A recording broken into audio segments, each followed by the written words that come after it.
Hello friends, तो कैसे आप सब। आई होप आप सब अच्छे होंगे। तो आज की इस वीडियो में हम क्या देखने वाले हैं, हम आधुनिक भारत जो मैंने आपको स्टार्ट करा दी थी यूपीपीसीएस या यूपीएससी की, अगर आप प्रिपरेशन कर रहे हैं, आरओ एआरओ कर रहे हैं, तो यहाँ पे मॉडर्न हिस्ट्री का हमने जो है भारत में यूरोपीय कंपनी का आगमन, ये मैंने ऑलरेडी आपको एक वीडियो में करा दिया है। अंग्रेजों की भारत विजय ऑलरेडी मैंने करा दी है।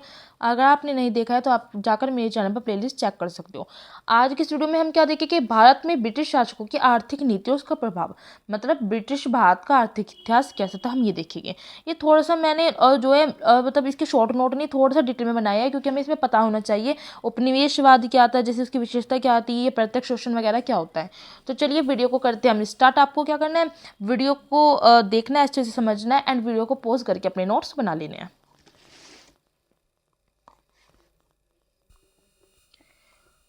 तो चलिए, ब्रिटिश भारत का आर्थिक इतिहास चैप्टर का नाम है, ठीक है। सबसे पहले हम देखेंगे इसमें उपनिवेशवाद। उपनिवेशवाद क्या होता है, तो ये क्या है, एक प्रकार की विचारधारा है आर्थिक शोषण की। जब किसी मुल्क का आर्थिक शोषण होगा तो उस मुल्क का राजनीतिक, सामाजिक, सांस्कृतिक, आर्थिक शोषण और उत्पीड़न होगा। इस विचारधारा का विकास यूरोपीय महानगरों में हुआ, जहां औद्योगिक क्रांति के फलस्वरूप औद्योगिक पूंजीवाद का विकास हुआ। औद्योगिक पूंजीवाद की आवश्यकता ने क्या किया, उपनिवेशवाद की विचारधारा को जन्म दिया। उपनिवेशवाद की अगर हम विचारधारा में देखें, मातृदेश, जो किसी देश का शोषण करता है उसको कहते हैं मातृदेश। उपनिवेश किसे कहते हैं, जो शोषित होता है, ठीक है। अब यहाँ से देखिए, इस हम कॉन्सेप्ट को समझते हैं कि किस तरह से। ब्रिटेन क्या है, ब्रिटेन मातृदेश है, मतलब मातृदेश जो किसी देश का शोषण करता है, या क्या करता है, भारत का शोषण कर रहा है। जैसे यहाँ पे राजनीतिक और प्रशासनिक नियंत्रण रखता है भारत पे। भारत क्या है, उपनिवेशक किसका, ब्रिटेन का, क्योंकि शोषित हो रहा है। कैसे हो रहा है, प्राकृतिक संसाधन और मानवीय संसाधन का ब्रिटेन की ओर क्या हो रहा है, प्लान हो रहा है। तो भारत क्या हो रहा है, भारत का शोषण हो रहा है, तो हम कहते हैं कि उपनिवेश। और ब्रिटेन क्या है, मातृदेश, क्योंकि शोषण कर रहा है भारत का। आपको कंसेप्ट अच्छे से क्लियर हो गया होगा। अब आ जाते हैं, आर्थिक शोषण के दो तरीके होते हैं। कौन से, प्रत्यक्ष शोषण होता है और एक होता है अप्रत्यक्ष शोषण।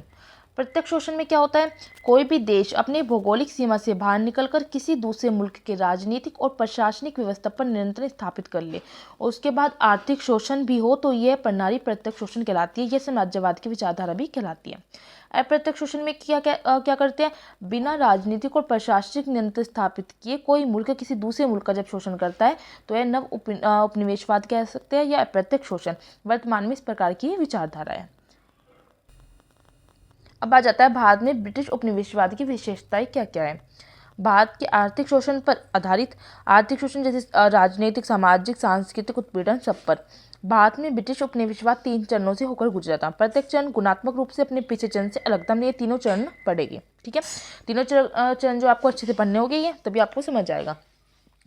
शोषण के तत्वों में निरंतरता और परिवर्तन जारी रहता है। व्यापार संतुलन हमेशा भारत के पक्ष में था। इसमें जो बदलाव हुआ उसका कारण ब्रिटेन की परिस्थितियों के कारण थे, भारतीय परिस्थितियों का ध्यान इसमें नहीं रखा गया। तो भारत में ब्रिटिश उपनिवेशवाद की विशेषताएं है। अब आ जाता है भारत में ब्रिटिश उपनिवेशवाद के चरण। तो 3 चरण है। प्रथम चरण में आ जाता है वाणिज्य कप चरण पूंजीवाद, द्वितीय में औद्योगिक पूंजीवाद और तृतीय चरण में वित्तीय पूंजीवाद। याद रखना है आपको, तीसरे चरण में, पहले चरण में, दूसरे में क्या क्या है। टाइम पीरियड आपको याद रखना है कि 1757 से 1813। प्रथम जो चरण है वो 1757 से 1813। द्वितीय चरण आ जाता है 1813 से 1858, मुक्त व्यापार का चरण भी कह देते हैं इसको। तृतीय चरण 1858 से 1947 तक हो जाता है। प्रथम चरण में हम देखें तो कारण क्या था, वाणिज्यिक पूंजीवाद के तहत निश्चित और अधिकतम रकम प्रतिवर्ष तथा अपेक्षित मात्रा में कृषि उत्पाद प्राप्त करना। ये थोड़ा मैं आपको डिटेल में लिख पाऊंगी, ठीक है। आप इसके शॉर्ट करना चाहो तो कर सकते हो। राजनीतिक नीति, इसके जो कारण था, प्रशासनिक नीति कारण था, आर्थिक नीति भी। तो राजनीतिक नीति में क्या था कि घेरे की नीति का पालन, जिसमें शत्रु राज्य को मित्र राज्यों से घेरे रखना। प्रशासनिक नीति में क्या था, कुछ ऊपरी परिवर्तनों के साथ मुगल प्रशासनिक ढांचे को बनाए रखना। आर्थिक नीति की बात करें तो हस्तशिल्प उद्योगों का पतन और धन की निकासी। सामाजिक नीति में भारत के प्रचलित सामाजिक ढांचे में बदलाव का प्रयास नहीं। इस प्रथम चरण में अंग्रेजों का ध्यान आर्थिक रूट पर ही केंद्रित रहा। 1757 के बाद संगठित तौर पर शोषण हुआ। कंपनी के मार्ग में जो बाधा आ रही थी, कंपनी ने क्या किया, उसे हटाया। जैसे स्थानीय शक्ति में से कर्नाटक पर अधिकार कर लिया था, बंगाल पे, फिर मैसूर, मराठा और सिख और पुर्तगाली पर और डच, फ्रांसीसी, डेनिश, तो सब पर कंपनी ने अधिकार कर लिया था। भारत की लूट जो थी वो इंग्लैंड में पूंजी संचय का प्रत्यक्ष स्रोत थी, जिसने इंग्लैंड में औद्योगिक क्रांति लाने में भूमिका निभाई। खास विशेषता की बात करते हैं तो कंपनी ने न्यायिक व्यवस्था, प्रशासन, संचार, कृषि और औद्योगिक व्यवस्था में कोई मूल परिवर्तन नहीं किया। आ जाते हैं हम द्वितीय चरण की तरफ। सन 1813 से भारत के व्यापार से कंपनी का एक अधिकार समाप्त हो गया था। 1813 का जो चार्टर एक्ट आया था। और यहीं से औद्योगिक पूंजीवाद द्वारा भारत के शोषण का नया रूप सामने आया। इसका कारण क्या था कि औद्योगिक पूंजीवाद का विकास हुआ था। इंग्लैंड में औद्योगिक क्रांति के परिणाम स्वरूप उद्योगपति और पूंजीवाद वर्ग का विकास हुआ। औद्योगिक वस्तु के नए बाजार और अंग्रेजी सोच रखने वाली उपभोक्ताओं की आवश्यकता हुई। कच्चे माल के रूप में कृषि उत्पाद प्राप्त हुए। राजनीतिक कानून प्रशासनिक नीति में आ जाती। राजनीतिक नीति में क्या आता है, समाजवादी प्रसार प्रबल ताकि अधिक से अधिक भारतीय राज्यों के प्रत्यक्ष नियंत्रण में लाया जा सके। ठीक है, तो ये सब आपको पढ़ लेने हैं। दूसरे चरण में क्या होता है कि भारत जो है ब्रिटेन का पूर्णतः उपनिवेश बन जाता है। दूसरे चरण की विशेषता है, तो ये आपको याद रखनी है। ठीक है, तृतीय चरण में क्या आता है कि उपनिवेशवाद का यह चरण उन दो चरणों का ही परिणाम था, जिसके अंदर क्या हुआ, उन चरणों का शोषण प्रक्रिया तो जारी रहा किंतु उसके स्वरूप में परिवर्तन आ गया। जैसे यूरोप तथा अमेरिका के औद्योगिकरण के परिणाम स्वरूप ब्रिटेन का जो औद्योगिक सर्वोच्चता का अंत हो गया। नई तकनीक, ऊर्जा तथा परिवहन के विकास के फलस्वरूप विश्व बाजार का अधिक एकीकरण हुआ। अब औद्योगिक विकास के लिए कच्चे माल की आवश्यकता थी एवं शहरीकरण के फलस्वरूप अनाजों की आवश्यकता। फलस्वरूप क्या होता है, उपनिवेशों पर जो निर्भरता थी वो बढ़ गई। 1857 की क्रांति के बाद भारत पर अपनी पकड़ बनाए रखने के लिए औपनिवेशिक नीतियों का पालन किया गया। ठीक है, इसमें आपको राजनीतिक नीति, प्रशासनिक, आर्थिक नीति वही पढ़ लेनी है। ठीक है, ये आपको मेंस में जब आप लिखोगे तो आंसर राइटिंग में आपको हेल्प करेगी। ठीक है, तो ये मैंने थोड़ा सा इसलिए डिटेल में लगाया, मैंने शॉर्ट में नहीं बनाया था कि तीनों चरण काफ़ी इंपॉर्टेंट है, आपको पता होना चाहिए कि प्रथम, द्वितीय और तृतीय चरण में हुआ क्या था। कुछ इंपॉर्टेंट फैक्ट है कि बंगाल के गवर्नर के बारे में, जैसे रॉबर्ट क्लाइव है 1757 से 60 तक रहा। प्लासी का युद्ध हुआ था जब बंगाल का गवर्नर रहा था। ठीक है, जॉन हॉलवेल जो 1760 में ब्लैक होल की घटना के समय था। हेनरी वेस्टलॉट का तो ये 1760 से 65 तक बक्सर युद्ध के समय गवर्नर था। इसका नेतृत्व जो है, अगर बक्सर युद्ध के नेतृत्व की बात करें तो मुन्नो ने किया था, हेक्टर मुन्नो ने। रॉबर्ट क्लाइव की बात करें 1765 से 67 तक द्वैध शासन था और इलाहाबाद की संधि का टाइम में रहा था। ठीक है, और गवर्नर जनरल की बात करते हैं तो वॉरेन हेस्टिंग्स जो है वो भी द्वैध शासन समाप्त होने पर आता। देखिए, आपको याद रखना है, जब द्वैध शासन हुआ था तब रॉबर्ट क्लाइव था और जब समाप्त हुआ था तब वॉरेन हेस्टिंग्स था। हस्तक्षेप की नीति और घेरे की नीति इसने लागू की थी। लॉर्ड कॉर्नवालिस की बात करते हैं, स्थायी बंदोबस्त ने लागू किया था। तीसरा आंग्ल मैसूर युद्ध के समय भी यह था। सर जॉन शॉरिक और वेलेजरी सहायक संधि आपको याद ही है। लॉर्ड कॉर्नवालिस भारत में ही कब रहे, ये इसने कहा था। ठीक है, तो आपको ये सब याद रखना है, इंपॉर्टेंट पॉइंट है जो एग्जाम में पूछे जाते हैं। अब आ जाता है भारत में अंग्रेजों की भू राजस्व व्यवस्था, जो काफ़ी ज़्यादा इंपॉर्टेंट है। ठीक है, भू राजस्व व्यवस्था मतलब जो ये राजस्व लेते थे, रेवेन्यू लेते थे लोगों से, तो तीन की इन्होंने तीन लगाई थी, स्थायी बंदोबस्त, मालवाड़ी और रेतवाड़ी।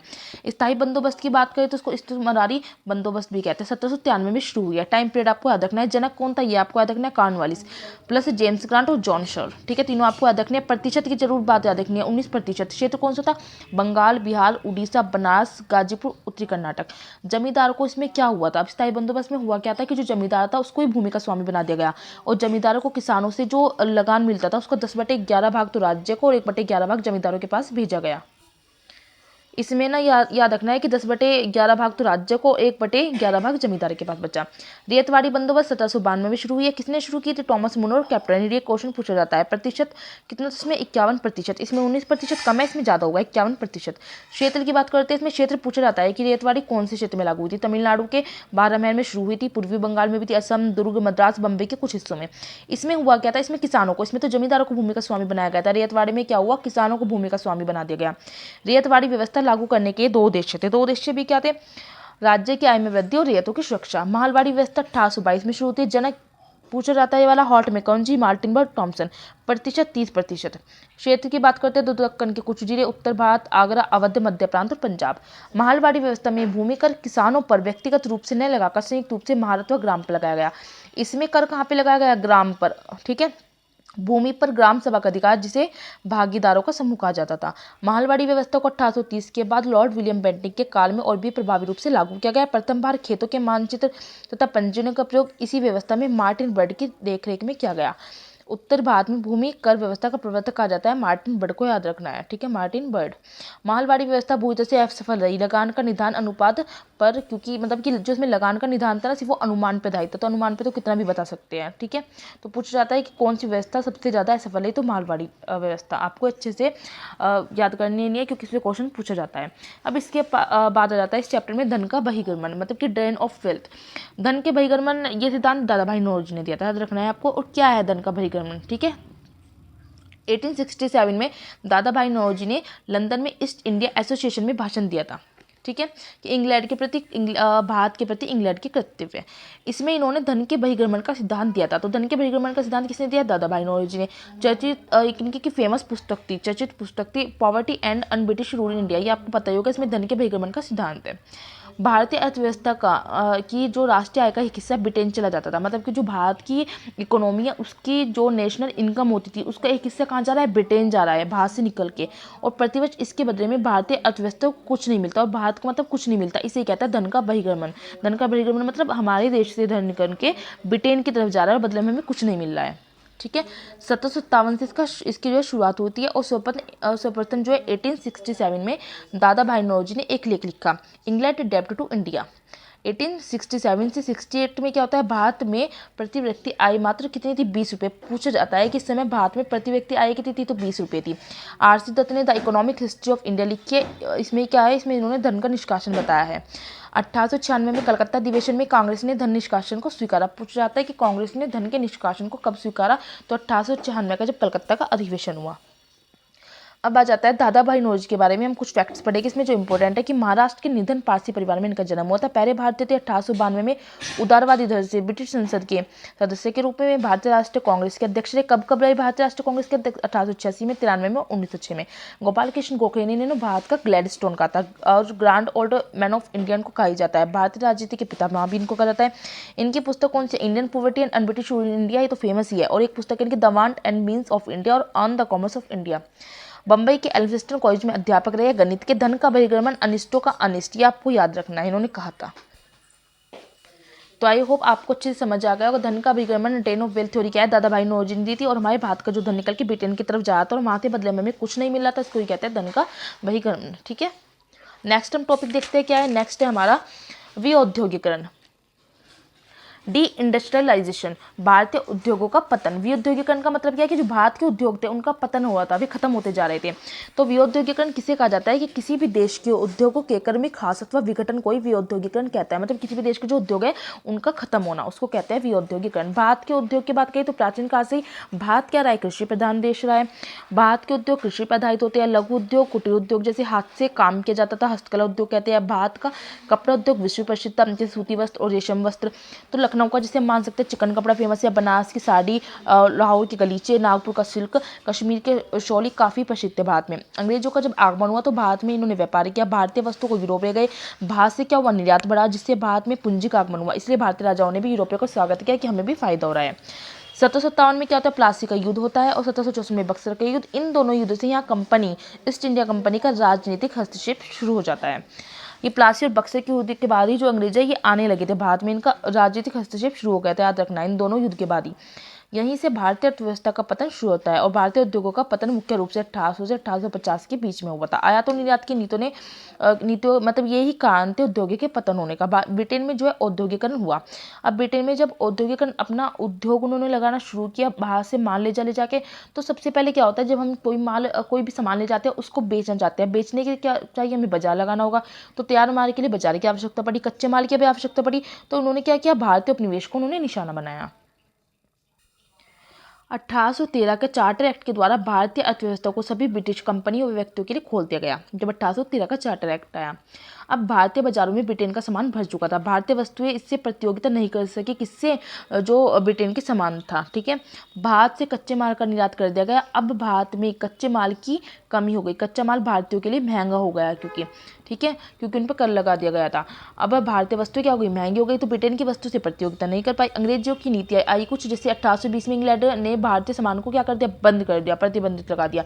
1835 में भेदभाव वाले कर, जैसे ब्रिटिश वस्तुओं पर तो सिर्फ 2.5 से 3.5% तक कर लगता था, लेकिन भारतीय वस्तुओं पर क्या हुआ? 15 से 18% तक का कर लगाया, जिससे भारतीय वस्तुएं ऑटोमेटिकली क्या हो गई? महंगी हो गई। 1849 में क्या होता है? जहाजरानी नीति में परिवर्तन आया कि इंग्लैंड में सामान जो है वो केवल इंग्लैंड के जहाजों से आ सकता है। ठीक है, 1877 में ब्रिटिश कपड़ों से आयात शुल्क हटा दिया गया। चार्ल्स वुड की घोषणा आई थी कि अंगा कागज की जो खरीद है वो ब्रिटेन से होगी। इस प्रकार भारतीय उद्योगों का पतन धीरे धीरे हो गया। परिणाम क्या निकले इससे? भारतीय जो पारंपरिक उद्योगों का पतन हो गया, कृषि पर निर्भरता बढ़ गई। अब लोग कृषि की तरफ जाने लगे, बेरोजगार हो गए लोग, गरीबी बढ़ी। यहाँ से भारत एक निर्यातक देश से क्या बन गया? आयातक देश बन गया। वो जहाँ अपना सामान बेचता था, लोगों को देता था दूसरे देशों को, अब वहाँ से वो मंगाने लगा। भारत कच्चे माल का निर्यातक बन गया। तो ये होता है विऔद्योगिकरण, कि जब उद्योगों का क्या होता है, पतन होता है। इसमें बताया गया है किस तरह अंग्रेजों ने भारत में आकर वहाँ के उद्योगों का पतन कर दिया। इसके बाद हमारा अगला टॉपिक आ जाता है कृषि का वाणिज्यकरण। कृषि का वाणिज्यकरण इसलिए मैं आपको थोड़ा डिटेल में बता रही हूँ ताकि आपको पता चले ये सब चीज़ें है क्या, ठीक है। नगदी फसलों का अधिक उत्पादन किया जाना कृषि का वाणिज्यकरण या व्यवसायीकरण क्या कहलाता है। देखिए वाणिज्यकरण का मतलब क्या है कि हमें जहाँ से कुछ अर्निंग होती है, ठीक है। तो वाणिज्यकरण मतलब क्या है, जो अर्निंग होती है, जैसे नगदी फसलों का अधिक उत्पादन किया जाना, और कृषि का वाणिज्यकरण या व्यवसायीकरण कहता है। नगदी फसलें जैसे नील, कपास, जूट, अफीम, गन्ना, तंबाकू, कच्चा रेशम, चाय, कॉफी, रबड़ आदि। कारण क्या है, भू राजस्व की नीतियाँ, जैसे स्थायी बंदोबस्त, रेतवाड़ी और माहलवाड़ी। कर की दर अत्यधिक, इनमें क्या थी, इनमें जो कर की दर थी वो बहुत ज़्यादा थी। कृषि की बिक्री हुई, बेरोजगारी बढ़ी, किसान इससे मजदूर बना। ब्रिटिश नीति आती है नगदी फसलें उगाओ। उन्होंने कहा कि नगदी फसलें उगाओ। कृषक भी लगान देने के लिए, नगदी फसलों की खेती करने के लिए क्या हुआ, मजबूर हुआ। ब्रिटेन के उद्योगों को कच्चे माल की आवश्यकता थी। 1813 में कंपनी का एक अधिकार समाप्त हो गया। चाय प्लस चीनी के साथ व्यापार को छोड़ के, चाय प्लस चीन के साथ व्यापार को छोड़कर, क्योंकि चाय और चीन के साथ वो व्यापार कर रहे थे। अब अनेक अंग्रेज कंपनियां क्या होती है, भारत आती है। ब्रिटेन के उद्योगों के कच्चा माल चाहिए, जैसे जूट का, कपास का, नील। अब नगदी फसलों की खेती पर बल दिया गया, मतलब अंग्रेज कहते हैं कि तुम ये करो, नील की खेती करो, ठीक है। लेकिन किसान नील की खेती नहीं करना चाहते थे, क्योंकि उनकी फसल नील की खेती से, जो उनकी जमीन थी वो नील की खेती से खराब हो जाती थी। 1833 चार्टर एक्ट में कंपनी का चाय और चीन के साथ व्यापार भी समाप्त हो गया। अब 1835 में क्या होता है, प्रथम चाय बागान असम में, ये पूछा गया है क्वेश्चन कि प्रथम चाय बागान असम में कब लगाया गया था, तो 1835 में। 1839 में चाय की कंपनी लगाई गई असम में। इसके परिणाम क्या होते हैं, परिणाम में असफल हुआ है। क्यों, क्योंकि कृषक गरीब था, नगदी फसलों का उत्पादन करने के लिए सक्षम नहीं था, संसाधन उसके पास, तकनीक नहीं थे। ब्रिटिश नीतियाँ नकारात्मक थी, फसल का कम मूल्य मिलता था उसको, जो ये नगदी फसल थी। नकारात्मक परिणाम इसकी क्या निकले, कुछ सकारात्मक भी है लेकिन नकारात्मक ज़्यादा परिणाम है। नेगेटिव पॉइंट में आ जाता है असमानता बढ़ी, गरीब किसान और गरीब हो गए, अमीर किसान और अमीर होता गया। ऐसे अधिकतम फायदा हुआ पूंजीपतियों को, व्यापारियों को, ब्रिटेन के उद्योगपतियों, अंग्रेजों को। ददनी प्रथा और तिनकाटिया प्रथा को उसमें बढ़ावा मिला। आगे हम पढ़ेंगे कि ददनी प्रथा और तिनखाटिया प्रथा क्या होती है। दास प्रथा में वृद्धि हुई, जैसे बिहार उड़ीसा में कमेटी प्रथा चल गई, तमिलनाडु में पन्नियर, गुजरात में हौली समूह, ये कृषि दास थे, इनको कृषि दास कह रखा जाता था वहाँ पे। इससे ऋणग्रस्तता बढ़ी, क्योंकि ऋणग्रस्तता मतलब ऋण लेने लगे जो किसान थे वो जमींदारों से। खाद्यान्न का उत्पादन कम हुआ, अकाल पड़ी, अकाल जैसे 1836 से 78 में जो है अकाल पड़ा था। एक कुछ पॉजिटिव पॉइंट थे, जैसे पूंजीवाद अर्थव्यवस्था का शुरुआत हो गई यहाँ से, भारतीय कृषि विश्व अर्थव्यवस्था से जुड़ी यहाँ पर। और नील दर्पण जो है एक नाटक है, वो दीनबंधु मित्र ने 1860 में लिखा था। इसमें नील की खेती के बारे में जो इन्होंने वर्णन किया है कि किस तरह से नील की खेती से किसानों का शोषण किया जा रहा था। नील की खेती आपको पता है ये क्या है, जो ये है वो भी एक नगदी फसल है। तो ये कृषि का वाणिज्यकरण क्या है कि किसान को क्या करें, नगदी फसल उगाओ। तो नगदी फसल का उत्पादन किया जाना कृषि का वाणिज्यकरण कहलाता है, जिससे किसान क्या हुआ, गरीब हुआ बहुत ज़्यादा। अब आ जाता है आगे, भारत में औद्योगिक जो आधुनिक उद्योगों का विकास कैसे होता है। ब्रिटिश भारत में आधुनिक उद्योगों की स्थापना का प्रारंभ 1805 ईस्वी से जो 50 ईस्वी से माना जाता है। नए उद्योगों का विकास दो रूप में होता है, एक तो बगान उद्योग में, कारखाना उद्योग में। देश में पहला सूती वस्त्र उद्योग बात करते हैं तो 1854 में होता है। Bombay spinning and weaving company, Parsi उद्योगपति कावसेजी डाबर ने की थी, ये आपको याद रखना है। भारत में पहला जूट कारखाना कब लगा, 1855 में बंगाल में लगा। आधुनिक इस्पात की बात करते हैं तो 1830 में मद्रास के दक्षिण में स्थित अकराट जिले में जोशिया मास्टर हिट के द्वारा। Tata iron and steel company 1907 में जमशेद जी नौसिर मानजी टाटा के प्रयास से, ये आपको अच्छी तरह से याद रखना है, इंपॉर्टेंट पॉइंट है। ब्रिटिश भारत में विभिन्न कारखाना अधिनियम, सारे कारखाना अधिनियम है जो आपको याद रखना है कि भारतीय श्रम पर पहला आयोग 1875 में बना, इस तरह से। ये कुछ इंपॉर्टेंट पॉइंट जो मैंने लिखे हुए हैं, जैसे 1853 में पहली रेल लाइन की शुरुआत हुई थी, मुंबई से ठाणे चाहिए थी पहली रेल। भारतीय इतिहास का सर्वाधिक भयंकर आकार का पड़ा 1876 से 78 ईस्वी में पड़ा था, मद्रास, मैसूर, हैदराबाद, महाराष्ट्र, पश्चिम संयुक्त प्रांत, पंजाब में। 19वीं शताब्दी में आपदा का महासागर आकार उड़ीसा से है, ये पूछा गया है पीसीएस में। असम में चाय कंपनी की स्थापना 1839 में हुई है, जैसे ठीक है। टॉमस मुन्नो को जो है मद्रास का गवर्नर कौन से टाइम पीरियड से कब तक बनाया गया, 1820 से 27 तक, ये क्वेश्चन भी यूपी पीसीएस में पूछा गया है।